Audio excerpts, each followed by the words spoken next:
Hey guys, back again. Okay, so last night evilslothmans did his Blu-rays, and it inspired me to do the same really. I just thought, what the hell, I might as well just do my Blu Ray collection. So here goes, I'll crack on because I've got a couple of them. First one is, yeah, that's right. Okay, Supernatural Season 3. I love this show. It's one of my favourite all-time shows. It's just brilliant. Everything about it really, it's just a fantastic story, really cleverly written. Brilliant acting. I'm never too sure which one of the guys plays which character, but the one that plays Dean Winchester is just awesome. He's so funny. He just cracks me up watching that program. It's just great. The rock soundtrack and all the classic rock, brilliant. If you've never watched Supernatural, then I just ask you to go out and watch season 1 and just see what you think, because it's just brilliant. Right, next one is Mission Impossible 3 with Tom Cruise, a J.J. Abrams movie.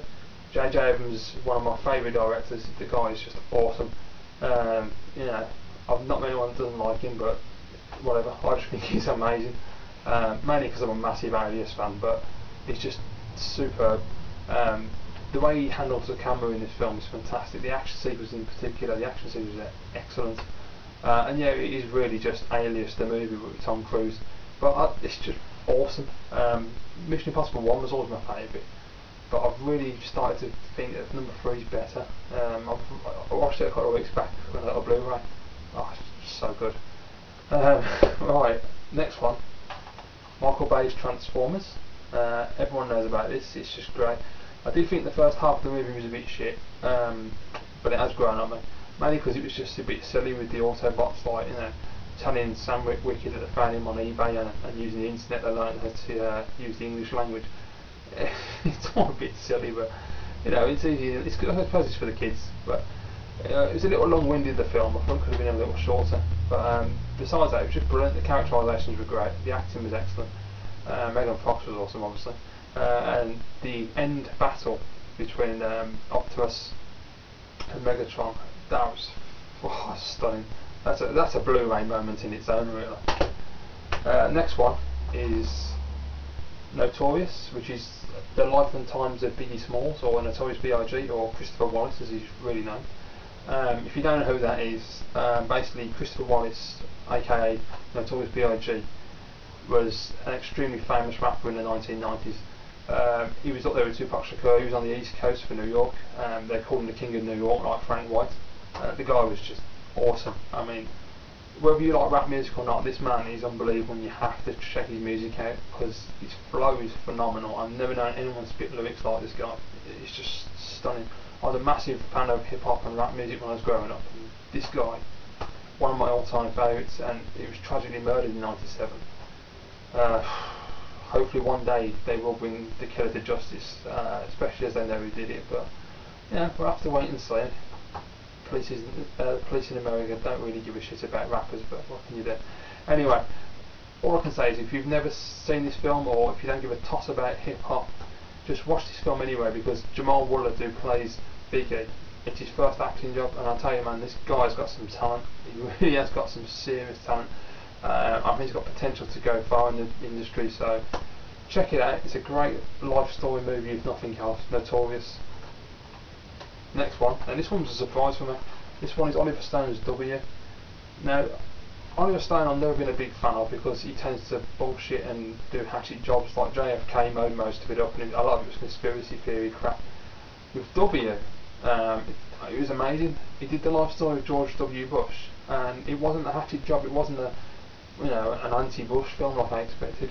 It was basically a story of George growing up as a kid, going to college, getting into fraternities, joining Skull and Bones, the secret society, the struggles between him and his father, and especially when his father became president and George was just failing at everything.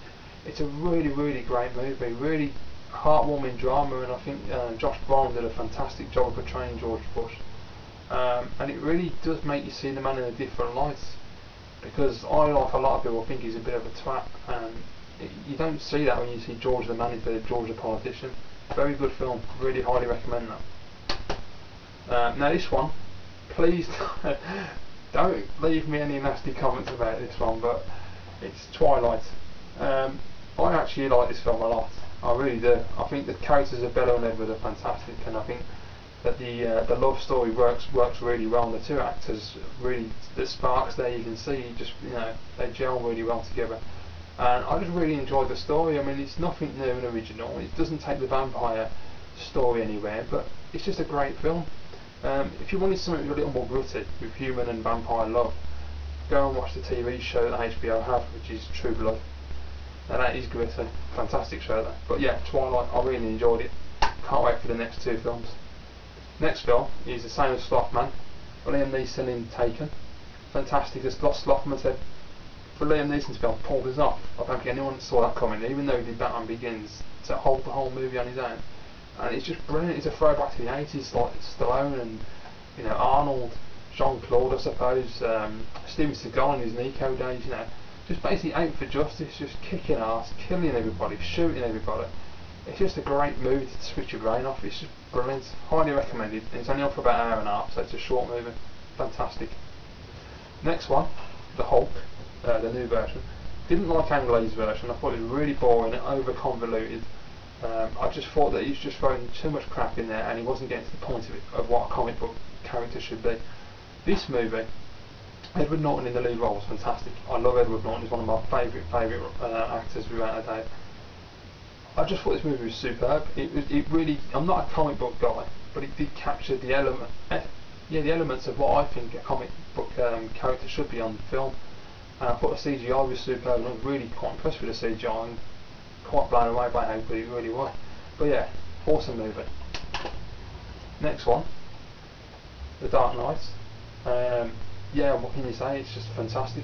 Awesome sequel to Batman Begins. I think you really do have to just sideline all the Heath Ledger foray. Yeah, I think that's right.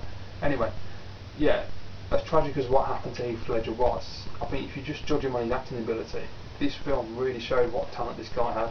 Awesome. Him and Christian Bale heads in here, fantastic.